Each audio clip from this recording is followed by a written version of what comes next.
Hai, ini kisah tentangku yang sering mendapat perlakuan diskriminasi dari teman kuliahku. Aku Keisha, seorang gadis keturunan etnis Tionghoa. Tahun ini, aku resmi jadi mahasiswa, dan ini adalah momen yang sudah kutunggu sejak lama. Namun, siapa sangka, dunia kuliah yang aku pikirkan tidak seindah seperti apa yang aku jalani. Aku sering dikucilkan di kelas oleh teman-teman dan dosenku. Hal ini sudah aku alami dalam waktu yang lama. Ini mereka, Yogi, Fadil, dan Darul. Mereka bertiga sering melakukan perbuatan yang tidak menyenangkan untukku di kampus, mulai dari menghina bentuk mataku hingga mengatai aku dengan panggilan Cina. Oke, dari materi di atas, siapa yang bisa jawab apa itu tujuan dari hukum? Saya, Bu. Saya, Bu. Silakan. Baik, sekian pertemuan kita pada hari ini. Silakan buat kelompok, satu kelompok 2-3 orang. Oke, Bu. Saya akhiri. Wassalamualaikum warahmatullahi wabarakatuh. Selamat pagi. Warahmatullahi wabarakatuh.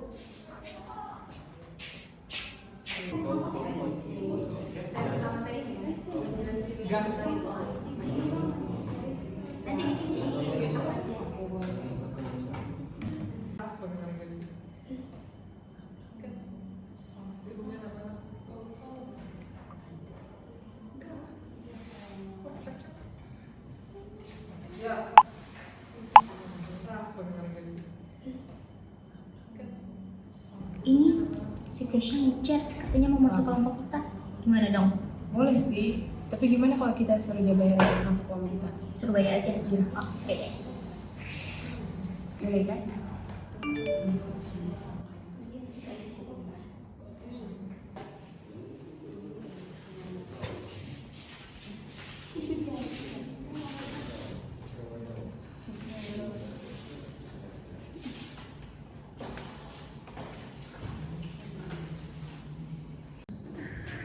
Woi Cina, emang ada yang masuk kelompok sama lo? Ada kok. Siapa? Si Nisa. Ya elah, palingan juga jadi babu. Ya Nis. Iya dong. Ini hanya beberapa hal tindak diskriminasi yang mereka lakukan kepadaku. Selain mereka suka menghina tentang fisikku, mereka juga sering mengambil paksa uang yang aku punya untuk dihabiskan bertiga. Woi Cina, kita duduk. Dompetku!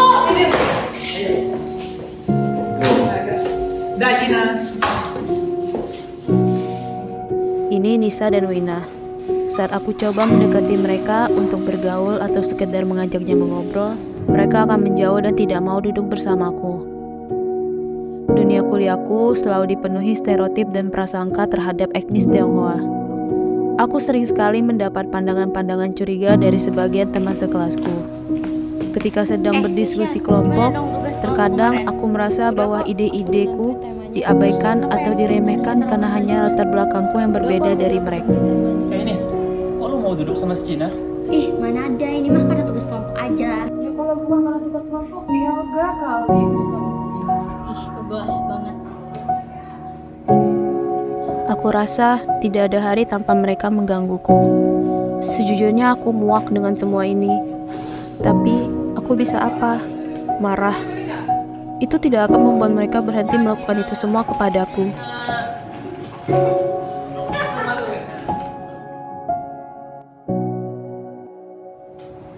Aduh enggak. Males gua. Ayolah. Udah kenyang gua. Nanti yuk.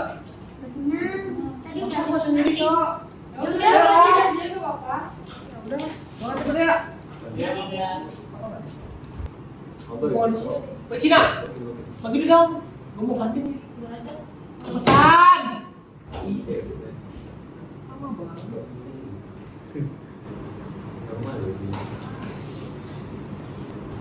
Nih, beliin gue minum dong. Cepetan.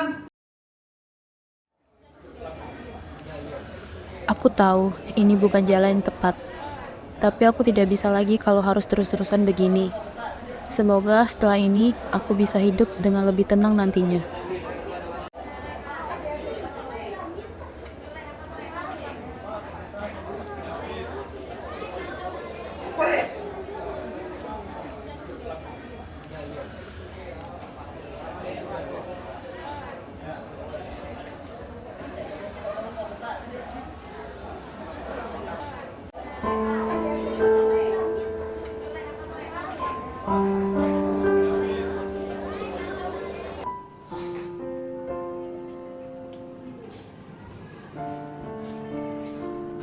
Nah, babu gua udah datang.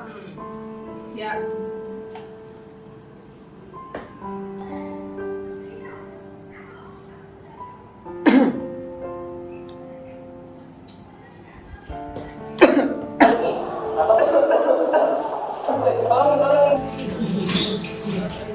Rasakan, itu adalah karma dari perbuatanmu sendiri.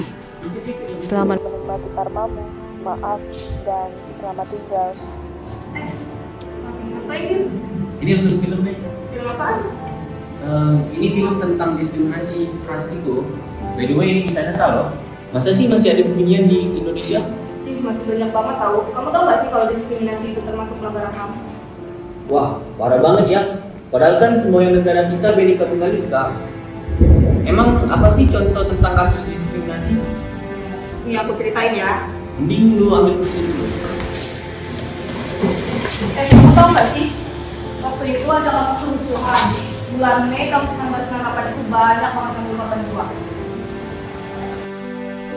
Kerusuhan Mei tahun 1998 adalah kerusuhan rasial terhadap etnis Tionghoa yang terjadi di Indonesia pada tanggal 13 Mei sampai 15 Mei tahun 1998, khususnya di ibu kota Jakarta, namun juga terjadi di beberapa daerah lain.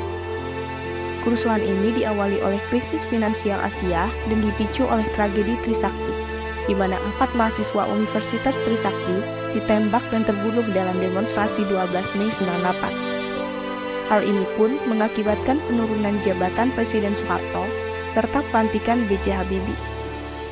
Pada kerusuhan ini, banyak toko dan perusahaan dihancurkan oleh amuk massa, terutama milik warga Indonesia keturunan Tionghoa. Konsentrasi kerusuhan tersebut terjadi di Jakarta, Medan, dan Surakarta. Terdapat ratusan wanita keturunan Tionghoa yang diperkosa dan mengalami pelecehan seksual dalam kerusuhan tersebut. Sebagian bahkan diperkosa beramai-ramai, dianiaya secara sadis, kemudian dibunuh. Dalam kerusuhan tersebut, banyak warga Indonesia keturunan Tionghoa yang meninggalkan Indonesia. Tak hanya itu, seorang aktivis, seorang siswi SMU berusia 18 tahun, juga diperkosa, disiksa, dan dibunuh karena aktivitasnya. Ini menjadi suatu indikasi bahwa kasus pemerkosaan dalam kerusuhan ini digerakkan secara sistematis, tak hanya sporadis. Sebab dan alasan kerusuhan ini masih banyak diliputi ketidakjelasan dan kontroversi sampai hari ini. Namun umumnya, masyarakat Indonesia secara keseluruhan setuju bahwa peristiwa ini merupakan sebuah lembaran hitam sejarah Indonesia. Sementara beberapa pihak, terutama pihak Tionghoa, berpendapat ini merupakan tindakan pembasmian atau genosida terhadap orang Tionghoa.